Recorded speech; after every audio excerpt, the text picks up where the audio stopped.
Let's talk about a place where legends come alive, where the line between history and the supernatural blurs with every step you take. In this hotel, every corridor seems to breathe with secrets, and the walls themselves feel like they're listening to your every word. I'm talking about the Stanley Hotel. Yes, the very one that inspired Stephen King's chilling masterpiece, The Shining. Nestled in the breathtaking Rockies of Colorado, this grand old hotel looks beautiful and inviting by day, but as the sun sets and darkness creeps in, things get a whole lot stranger. The Stanley was built in 1909 by Freeland Oscar Stanley, a man who had already made his fortune with the Stanley steamer automobile. He envisioned a luxurious mountain getaway for wealthy Easterners seeking fresh air and adventure, but what he ended up creating was an icon of the unexplained, a place where the past refuses to stay silent. Over the years, guests and staff alike have reported everything from ghostly piano music drifting through empty rooms, to lights flickering for no reason, as if unseen hands are playing tricks on the living. And let's not forget the spirits. Legend has it that Freeland and his beloved wife Flora never really checked out. Their presence is said to linger in the halls, watching over their creation.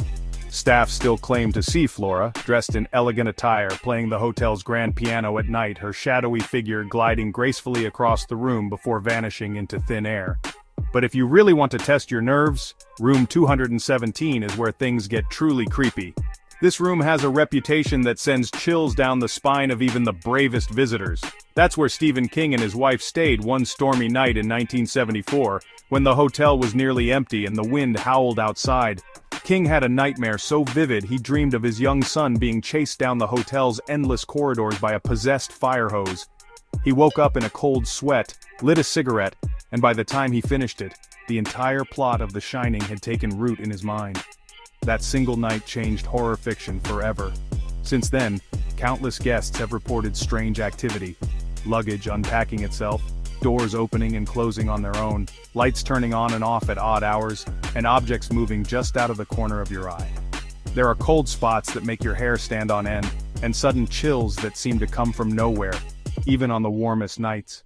And it's not just the famous rooms that hold secrets. Every floor, every corner, seems to have its own story to tell. The fourth floor in particular buzzes with tales of children laughing and running when no one's around. Guests have even found toys mysteriously moved overnight.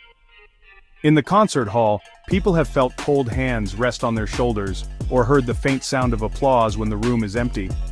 Some have even heard faint whispers echo through the darkness, as if the hotel itself is trying to share its secrets.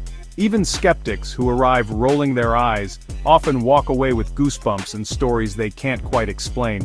So, is it all just clever storytelling, or is there truly something otherworldly about the Stanley? The line between fact and folklore is razor thin here. I say maybe you need to check in for yourself if you dare. Spend a night, wander the halls, and see what you discover when the lights go out. Whether you're a believer or a doubter, one thing's for sure. The Stanley Hotel isn't just a place to stay. It's an experience you'll never forget, a story you'll carry with you long after you leave. Thanks for joining me on this journey into the unknown, where history and mystery walk hand in hand. If you like this trip into the paranormal, hit like and subscribe for more mysteries, legends, and haunted tales from around the world. Until next time, keep your eyes open, your mind even more so, and remember, sometimes the scariest stories are the ones that just might be true.